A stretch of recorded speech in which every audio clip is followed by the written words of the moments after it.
Seguimos en nuestro curso SEM básico, con énfasis en Amos, pero aquí nos estamos apoyando hoy en una de las direcciones, o mejor, en el sitio del profesor Daniel Soper, que tenemos en pantalla la dirección y en la presentación también podrán acceder a ella, de danielsoper.com/statcalc. Podríamos llegar ahí a esa dirección y llegamos a este punto que estamos observando, donde nos muestra, dice que tiene bienvenidos a la versión 4 de la calculadora estadística libre, y acá obtenemos diversas posibilidades, diversas pestañas.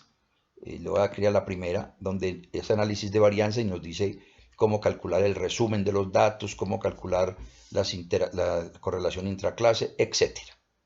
Y así para cada uno de los viñetas que observamos, el profesor Soper nos ayuda bastante, intervalos de confianza, y tenemos para varios técnicas. Pero nuestro interés hoy es tamaño de muestra, entonces me voy más hacia abajo y en la parte inferior dice Sample Size, tamaño de muestra. Espero que me vayan siguiendo. Aquí observan de nuevo la dirección www.danielsoper.com/statcalc. Vamos a darle tamaño de muestra, darle clic donde dice tamaño de muestra. Y ahí me abre estas posibilidades que acababa de mostrar en la presentación de Power, pero aquí ya lo hacemos más en directo. Si me paro en la viñetica me va dando qué es lo que calcula en cada caso.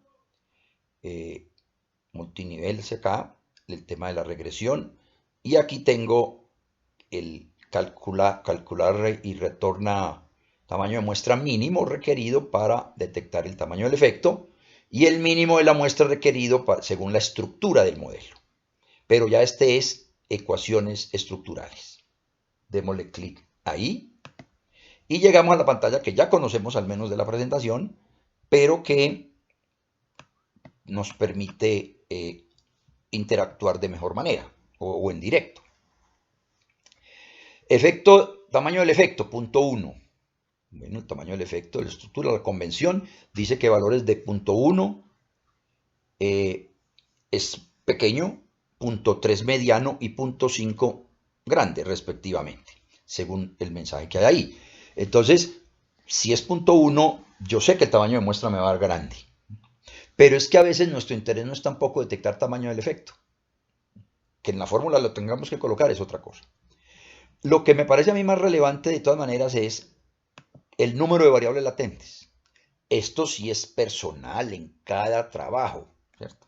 Si nosotros nos acordamos el que hemos hecho o hemos trabajado algunas veces, que ahí lo pongo en pantalla, tenemos 1, 2, 3, 4, 5, 6 variables latentes, según este ejemplo que hemos trabajado. Entonces, considerando eso, pues aquí yo le diría 6 variables latentes. ¿Cuántas observables? Pues si estoy en el caso anterior, vengo y las cuento, pero aquí ya fue cuando lo pulí. O sea que aquí ya he borrado latentes. Entonces, cuando uno le dé el número de variables observables, ya no es del último del modelo mejorado o del modelo reespecificado. No, es del modelo inicial. Entonces, modo ejemplo, así muy arbitrariamente, voy a considerar que teníamos 4 por 5, 20 y la otra 22. Pongámosle 22 variables observables. ¿De dónde salió? Pues me lo inventé más bien, ¿cierto?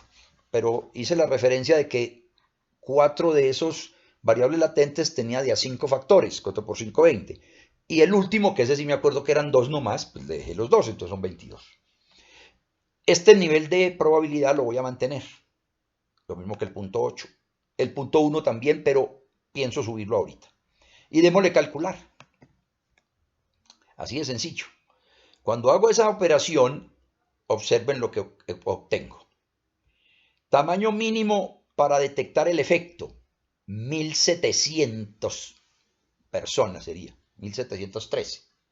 Una muestra muy amplia, superante grande. ¿Sí? Tamaño de muestra recomendado 1700. Sin embargo, la muestra mínima para la estructura del modelo o sea, la estructura del modelo es considerando que apenas hay 6 latentes y 22 observables, él me dice que hasta con 123 tengo. Pero está teniendo en cuenta el modelo. Entonces, ¿qué pasa aquí en la realidad? Hombre, pues si a mí no me interesa mucho el tamaño del efecto, porque no es mi interés, sino ver las relaciones, etcétera, que es lo usual. Entonces yo puedo, por justificar un n más bajito, voy a incrementar aquí a punto 2. Acuérdense que dijeron punto 1, aquí está todavía el recuerdo, punto 1 es muy pequeño, punto 3 es mediano, yo le voy a poner punto 2 como un intermedio y le voy a dar calcular a ver qué efecto tiene. Con esa acción, ya aquí yo me siento satisfecho. ¿Por qué? Pues porque aquí yo ya obtengo 403 como muestra sugerida para ese tamaño de efecto, o incluso sigo necesitando 123 para la estructura. Este nunca me va a cambiar. Pero asumamos que yo quiero justificar un poquito más el n, entonces bueno, pongámosle un efecto de punto 2. Ahora, pues también es cierto que a mí no me gustan tantos paradigmas. Y yo voy a poner en lugar de punto 0,5 un punto 1, que equivaldría a una confiabilidad del 90%. Eso también lo puedo hacer y lo puedo justificar. Calculo. Y vamos a obtener un tamaño de muestra aún menor. 355. Trabajable, manejable. Por lo tanto, el tema, esta fórmula es la que yo recomendaría, faltando detalles por mejorar, etcétera, pero me parece que es más real, porque aquí, si yo no tengo 6 latentes, sino que tengo 10, vamos a ver qué tanto, bueno, entonces ya tendría aquí, pongámosle siquiera, no, ese 10 latentes, y mínimo que tengamos 3 por cada una de ellas, entonces tendría 30. Vamos a ver qué nos sugiere en esta fórmula ahora.